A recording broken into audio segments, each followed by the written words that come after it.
शांति। आज की तारीख है 9/11/14 और आज रविवार है। हम अपने अव्यक्त वतन निवासी अव्यक्त बाप दादा की ज्ञान मुरली सुनेंगे। तो रिवाइज कोर्स की मुरली की तारीख है 2/1/79 यानी 79 की मुरली है।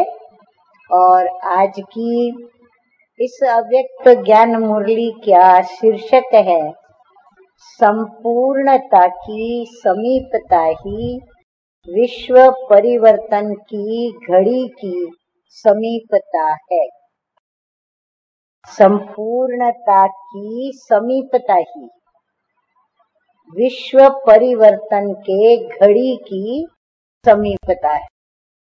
आज बाप दादा हर एक बच्चे के आदि से अब तक की संगम युगी अलौकिक जन्म की जन्म पत्री देख रहे थे। हर एक अपने जन्म के पश्चात अपनी जन्म पत्री लिखवाते हैं। वही भाग्य विधाता आकर के जन्म पत्री लिखती है। तो भाग्य विधाता तो स्वयं परम पिता परमात्मा है। तो वो संगम युग पर आकर के हम बच्चों के जन्म की जन्म पत्री देख रहे थे। हर एक बच्चे ने दिव्य जन्म लेते बाप दादा से व स्वयं से क्या क्या वायदे किए हैं और अब तक कौन से वायदे और किस परसेंटेज में निभाए हैं।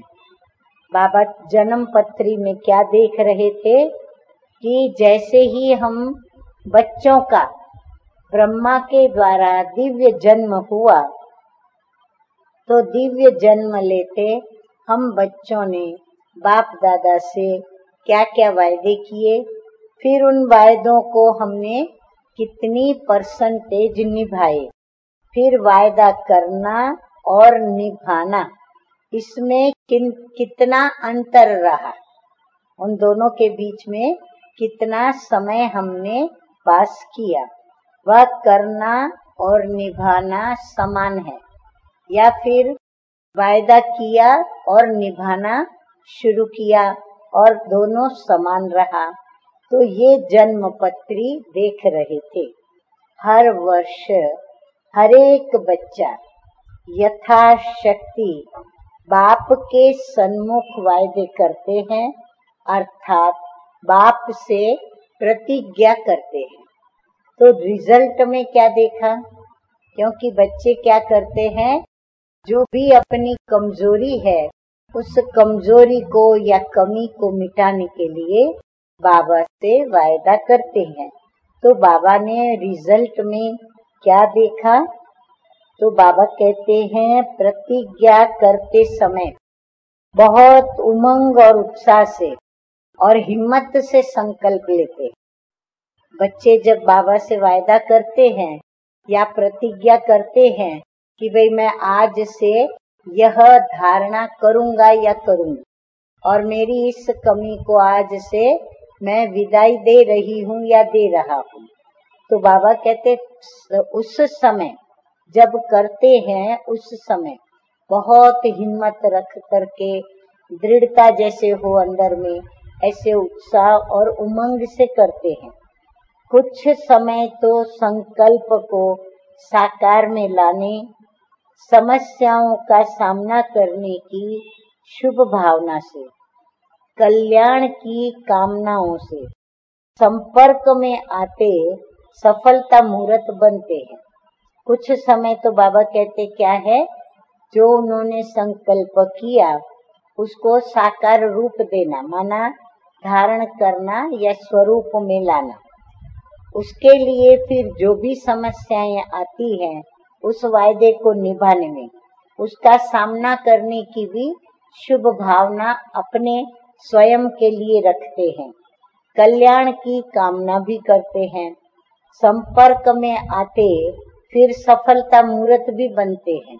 परंतु बाबा कहते हैं परंतु चलते चलते कुछ समय के बाद फुल अटेंशन के बजाय सिर्फ अटेंशन रह जाता है।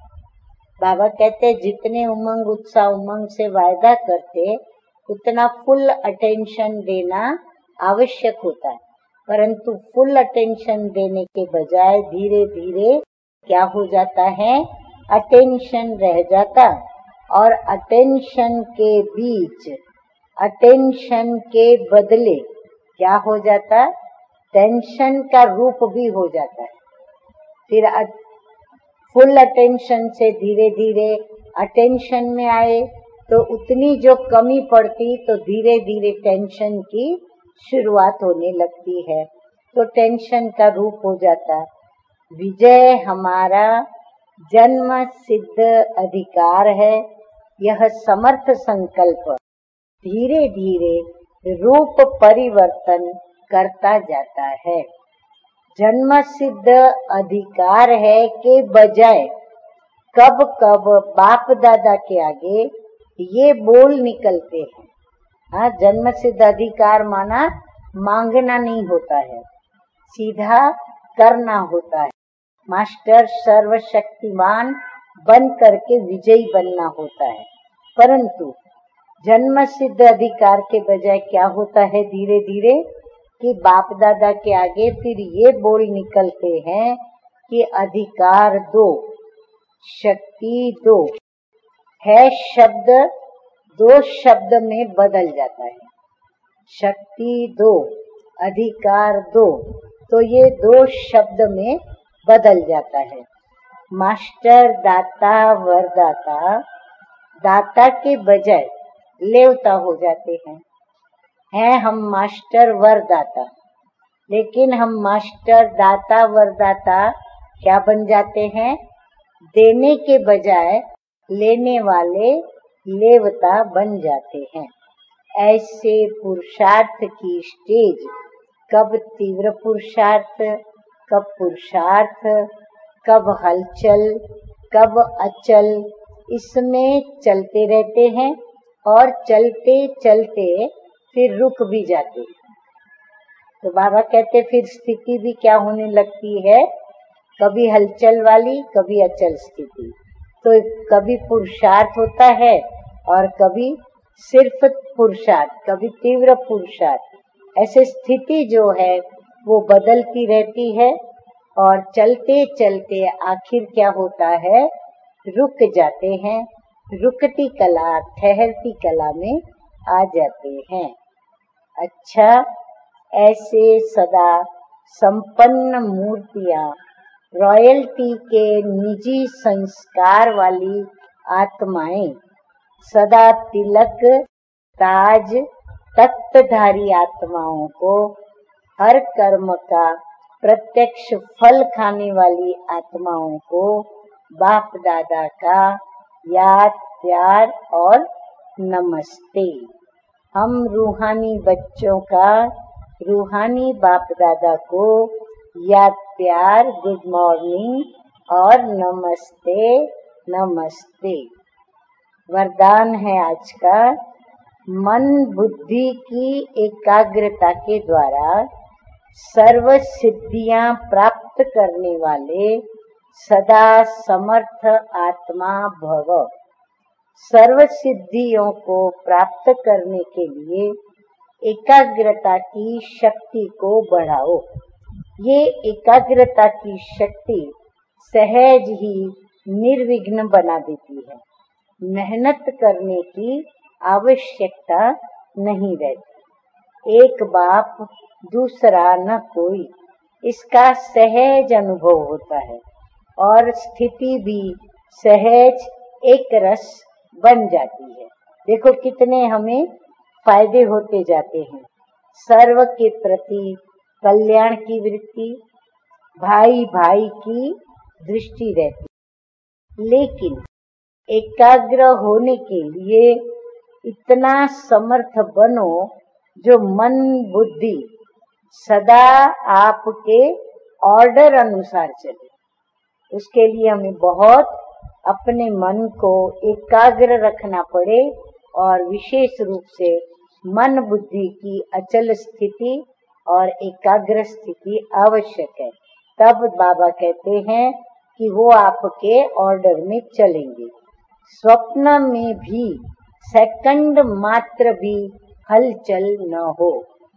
बाबा कहते खाली वृत्ति दृष्टि की संकल्प की ही बात नहीं, लेकिन स्वप्न में भी एक सेकंड भी हलचल की स्थिति नहीं अनुभव में आनी चाहिए।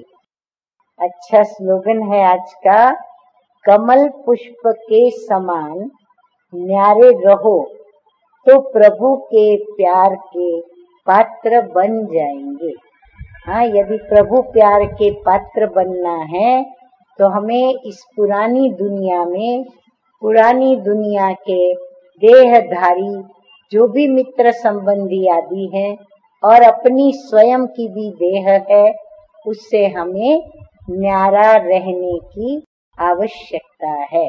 तो बाबा कहते हैं कमल पुष्प के समान न्यारे रहो तो प्रभु के प्यार के पात्र बन जाएंगे।